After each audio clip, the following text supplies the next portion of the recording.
Ladies and gentlemen, tonight's main event. Introducing first the Challenger, hailing from ByteDance, released just last week, standing tall with 4K resolution power, up to 10 multi-image references, and a reputation for deep knowledge generation. Make some noise for the new kid, Seedream 4. In the opposite corner, the defending champion. From Google DeepMind, already a viral sensation with over 200 million edits, breaking the internet that revolutionized multimodal image models and iterative editing. He's fast, he's flashy, he's the people's champ. Give it up for Gemini Flash, A.K.A. Nano Banana! Seedream 4 is here, and we're going to see how it compares to Nano Banana. Now, I can go through all these examples just like I did with Nano Banana a couple weeks ago. Spoiler alert, it can do everything Nano Banana can do. So I figured we may as well put them head to head and see if Seedream 4 can dethrone Nano Banana. When you're on the homepage of OpenArt, we just need to go to Image and click on Create Image. I already have Seedream 4 selected. If you don't, you can simply click on the switch and you'll see both Nano Banana and Seedream right here. And right off the bat, I want to start with some sketches. How do both models handle them? The sketches you're about to see are from someone I know online. His username is Chax on Discord. This was actually done by his daughter. We're also going to take this sketch and give it some color and style. The goal here was to turn the drawing into an animate digital illustration and add a city in the background. You can see the prompt here. And I like how Nano Banana honored the original artwork, and it even kept a lot of the small details, right? Taking a look at Seedream 4, you see it performs just as well, honoring the original artwork. My only nitpick is that the background does have sort of a realistic look to it. If I go to the other images, you see the same thing, but really not a big deal because the prompt was so simple and we could be more specific if we needed to. Next up, I wanted to see how the models perform when you change the subject's perspective. Using the images from before as a reference image, I simply put in the prompt, change the perspective with the gun pointing to the camera off center. And here we see Nano Banana's version, which I think it does really well, again, keeping the details and honoring the original image. Here's another variation, which I quite like because it looks like she's looking through the scope of the gun. With Seedream's version, we see a more dramatic angle with the barrel of the gun, but we do lose a bit of the details where she's holding the gun with two hands, and it makes it look like she's just holding the gun with one hand, right? However, the dramatic angle, I think, makes up for it. And then to test to see if we could change the style from anime to realism, in the prompt I simply put make the image realistic with a cinematic look. And Seedream did a really good job of that, although the face does kind of look a bit fake, almost CGI in a sense. Overall, it makes a great image, and for whatever reason, Nano Banana couldn't do it. I've noticed with certain images, it can't change it to realism, but you're going to see the opposite in the next example. This time, I took this drawing and put a simple prompt, make the drawing realistic with a cinematic look, and Nano Banana passed with flying colors. Here's another variation of it, but also sometimes it wouldn't get it quite right. Out of the batch of 4 images I generated, 2 of them look realistic. Now the opposite thing happened here with Seedream 4. It couldn't convert the image to realism, which I found really strange because as we just looked at the previous example, it did it with flying colors. And at the end of the day, you're going to see these models go blow for blow. This sketch was a fun one, and my goal was to recreate it in a Pixar style. The prompt was simply turn the sketch into color 3D CGI Pixar style. And by the way, for all these examples, I'm only generating 4 images at a time. And normally I'll show you the best ones, but just know that they don't always come out perfect. In the first image here, we see the eyes missing. The second image looks really good, except for this weird detail here that didn't translate properly. And the other ones look great too. Out of all of them, I'd pick this one as the best, but the water coming out of the boat here could use some work, but I'm being very nitpicky, right? And if we look at Nano here, I'm going to drop the banana. It looks great, but the water here is brown, and it sort of has a raw, washed out look, which I personally like, but in this style, you want something with a little pop, a little color, since it's supposed to be a Pixar style, right? All of them are pretty decent except for the water coming out the boat, which would require some more editing, but not a bad job from both models. Next, I wanted to take a look at using different kinds of blueprint references. In this case, a living room with a dining room. So you see here, there's a living room here with seats and a table. Then we have a dining area. And I wanted to see how the models would translate this. Looking at the Seedream generations, we see that it translates it really well. You see that we have our dining area here and the living space here, and it actually opens up to what looks like a kitchen area. So it's an open concept and even made an upstairs, which is really cool. We do have a home theater area here and a great view. And this is the prompt that I use. And yeah, for the most part, it does it really well. Here's a few more examples of Seedream. And you can imagine this is a great way to decorate a space, plan out a space that you want to renovate. And when we look at Nano's version, we see that it really sticks to the blueprint. Not that it looks bad, I just find that it's less creative. Like it has the living room based on the blueprint and the dining area. But unlike Seedream, where it kind of was a bit more creative, we see that it sticks to the exact blueprint, which could be a positive as well if you don't want it to be creative.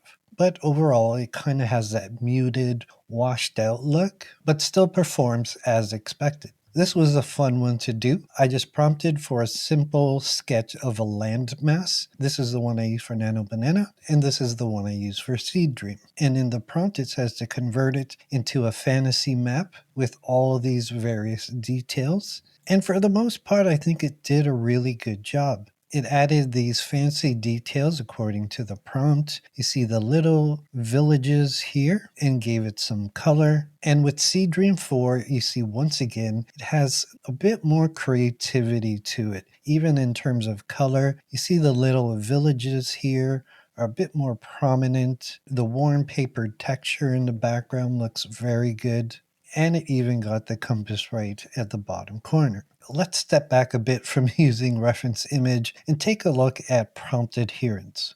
This image is supposed to be depicted as a fantasy marketplace with diverse creatures such as dragonfly humanoids, fox spirits, and they're trading magical wares. And it depicts exactly that. We have sort of our dragonfly humanoids here, although we do have a real fox, the big tree. But in this example, we see the anthropomorphic fox. Nano Banana's version looks good as well. It's a very different style compared to Seedream. And I would say I like this image over the Seedream version, although some details can be a little over exaggerated. Here we see too many wings and a foxtail where it shouldn't be, but both models deliver in their own way. I don't know if you've noticed, but I've really been into this ink style art lately. We see the prompt here on the right of a samurai standing on a cliff during a storm. I put things like muted monochrome brushstrokes, flowing ink, texture on aged rice paper. I'll show you some of the examples here, and I think it does a really good job, except that it doesn't necessarily look really like ink, more like a drawing, I would say. However, with Seedream, we see the style really honors what I put in the prompt, and if you really look closely, you see the aged rice paper, the blotted ink, and the strokes.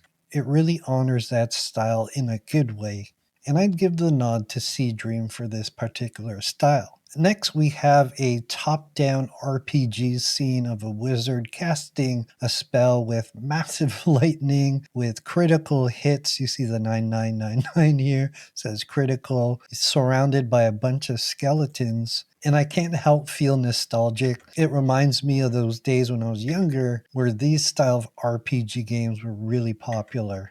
And although I like the way Seedream depicts this specific prompt, it isn't exactly top-down like 8 or 16-bit video game style, but it's more like an isometric view. Looks great, and I love the effects and the skeletons around him. But in terms of prompt coherency, I'd say Nano wins this round.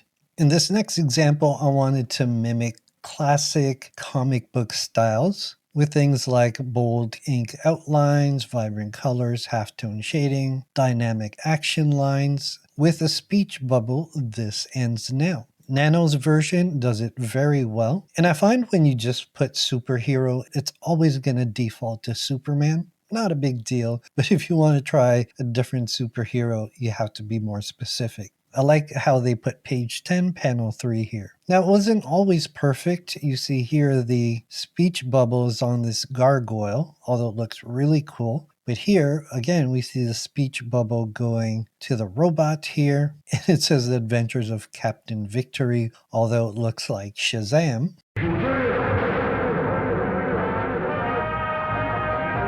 Those of you who are old enough to remember Shazam, let me know in the comments. I really like how Seedream depicts these very colorful, honors that classic comic book style just as well as Nano. And we see those action lines just like I used to see in those old comic books. So I would say between the models, the only real difference I see is the vibrant colors pop just a bit more with Seedream, but I find Nano's version honors the style just a tad more. One of the big improvements I've seen with these latest multimodal models is the ability to create these diagrams along with the text. Now this one's a little out there. It's a cutout diagram of a giant steampunk clock tower. You've got your engines, gears, pistons, so on and so forth. And it's supposed to be a hand-drawn technical illustration with detailed annotations and call-out lines. And if we look at the title here, it says the Grand Ordo Kronos Engine Illustrated Operating Principles, Steam Regulator, we have Main Chronometer, Grand Regulator. All this stuff I have no clue about. Is it accurate? Probably not. But the fact that you can get these diagrams just from a simple prompt is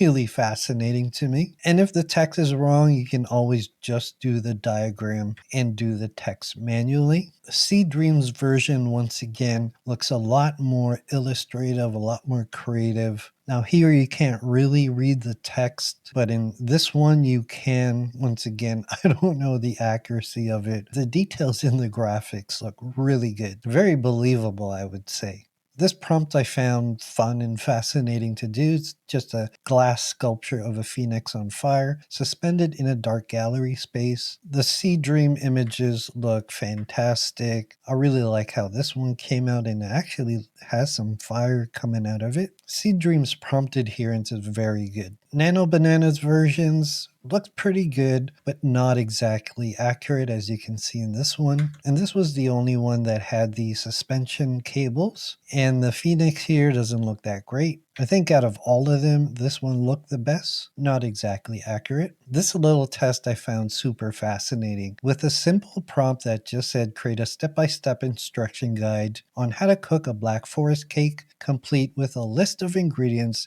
and the steps on how to make it. Now, I've never made Black Forest cake before, but it does list ingredients and it does create 8 steps for you. I didn't bother to check how accurate it is, but I am impressed that it gave me exactly that. And again, you could theoretically use this as a reference image, and let's say step 4 wasn't correct. You could prompt, correct step 4 to be this and that or whatever it is. But that's pretty impressive. Here's a few other versions where I thought came out really well. I like that it gives you some graphic elements. This one had more photo style elements into it. But these are the type of things I find where Seedream is much better than Nano Banana.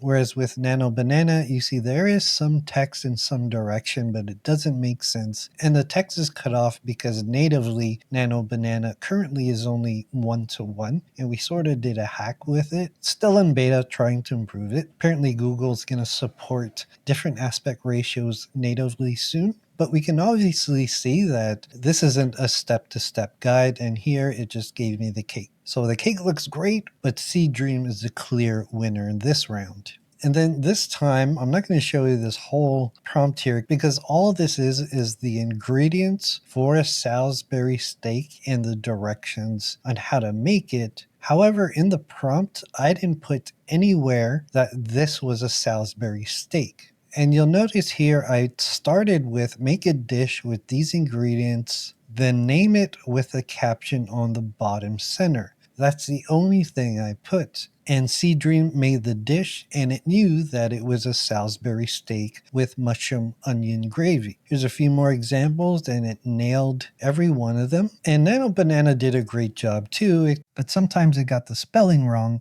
I don't know if you've ever had Salisbury steak before. And here it's a savory sirloin smothered steak. Once again, a spelling error here, even though it got the food right. So although it got the image right, 3 out of 4 times the text was wrong. If you watch my breakdown video of Nano Banana, you see that I did this prompt of a pizza in a brick oven cooking for 2 hours without stating that it's burnt. And if you recall, the pizza came out burnt, and we even have a little timer here at 2 hours. He's got a face of disappointment, which is still hilarious to me. And in the other examples, you see the same thing. I like here too that it added extra crispy experiment, do not touch. That's hilarious. Whereas with Seedream, yes, we get some burnt pizza, but it's not as dramatic as Nano Bananas here. Like this one doesn't look bad. Some pizzas come out this way. This one, a little bit more acceptable, but it does nail the expression of the guy's face and it does a pretty decent job. So I wouldn't say it's a complete fail, but I will say the logic of Nano Banana in this case works a lot better. Now, in terms of realism, both models do realism very well, but the main thing with this prompt was I wanted to see a Formula One car where they were changing the tires, and you can see here that it is sort of doing it, although we see the extra tire here. It almost looks like they just put the tire on, they're getting rid of this one. It is kind of above the ground a bit much, which is not too accurate. And with Seedream, it did take a few tries, but there's way too many sparks there. We do see the guy holding the tire in a weird way. And sometimes I get these funky shots. Although it looks cool, that isn't what a Formula One car looks like where the wheel is. And that could just be a limitation of this specific data set for Formula One race cars. But for macro-like photography, we see a bee here. We can see the pollen, the reflection in the wings, the little hairs of the bee here. The colors, once again, really pop with Seedream. Being into photography myself, I love making images like these. And then we see Nano Banana, where this one looks pretty good, but it doesn't have that same pop that Seedream has. You know, it almost has an unprocessed look. Now, this was something I don't see done too often, and basically it's a shot of the same person in 2 different environments doing 2 different things. So on one side, he's a soldier standing in an Afghan desert. On the other side, he's a firefighter, and I think this really nailed it. The other example I really like too, more of a harsher split in the middle, but I like how the rifle kind of turns into a fire hose. That looks really cool. And there were versions that were more side by side like this one and this example right here. With Seedream, it did the split screen with all 4 generations. I thought this one was cool because it's like a mirror reflecting. So it didn't have that sort of hybrid look, but I still thought it was really cool. In terms of photorealism for people, especially skin texture, I didn't really prompt for anything specific here, just a close-up portrait of a European model. And I like to do simple prompts to see what the model is going to do on its own. This is Nano's version. It still has a slight hyperrealism to it. Now, if you do prompt for things like analog or use photo in your prompt, it's going to come out a lot more realistic. Here's some other examples that do look very believable and they look great. That being said, Seedream's skin texture is probably the best that I've seen from an image model. Very believable, very natural texture, and sometimes I think it's almost too detailed. Like you can really see the blemishes and the wrinkles and the skin pores in this guy's face. In terms of multiple image references, I would say Seedream has the leg up because you can use up to 10, but I would say so far in my testing, I've only gone up to like 5, 6 maybe, and it performs pretty well, but you start to see it fall off the more references you start using. However, with Nano Banana, it works best with 1 to 3 reference images. I find using 4 reference images with Nano Banana, it could be hit or miss. But instead, what I'm doing now is creating sprite sheets just like this. It's pretty simple, but we do have a lot going on with this outfit here, along with the boots. And I use this image as my reference photo. And I kept the prompt pretty simple. Place the woman in the photo in the outfit of the reference image. She's in a fighting pose. The background is a cyberpunk city at night. And Nano Banana does it really well. It didn't put the hood on her head, which is fine, but you can kind of see it behind. But if we look at the details of the outfit, I'd say it's pretty consistent. But you'll notice that without stating it in the prompts, it kind of defaulted to 3D CGI hyper-realistic look, which is fine. With Seedream, we see once again that pop in color, and it tends to default to photorealism. Now, she is missing a finger here, but I will say hands and fingers are so much better with both models. Here's another variation in a different pose. And then once again, we have the Nano Banana version. But this time I put it in more like an anime style, and it does it pretty well. I do like the style. This pose turned out really good. Seedream with its vibrant colors just looks a bit more lively, and it does capture the anime style a bit better. This example, I wanted to create a movie poster from this image. And in the prompt, I put create a movie poster with bold 3D superhero text that says Monzon, which is my last name. At the bottom center, it reads coming in October 2025. Add other elements that would be common on a movie poster. And we see the bold superhero text in the background. I think it looks really cool. And it gave it a nice little caption. Darkness has a name. You typically see these kind of things at the bottom here. You know, the producer who directed it. Seedream's version looked just as good. It does have some text at the top that's not legible, but it does have the coming in October 2025. And it added these little icons on the bottom, which I thought was really cool. So I think both models perform really well here. Obviously, we'd get better results with more direction. Now, I could sit here all day and give you example after example, and they're going to trade blows, these two models. Where Seedream has the edge is in its 4K output. Now, at the time of recording this video, you can only go up to 2K currently, but we will be implementing 4K very, very soon. So stay tuned for that.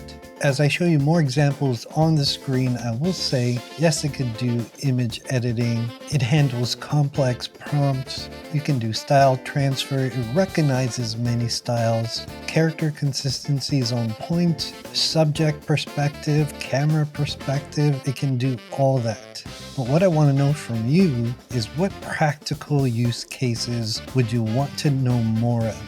Let me know in the comments below what you want to do with these models and how we can help you here on OpenArt.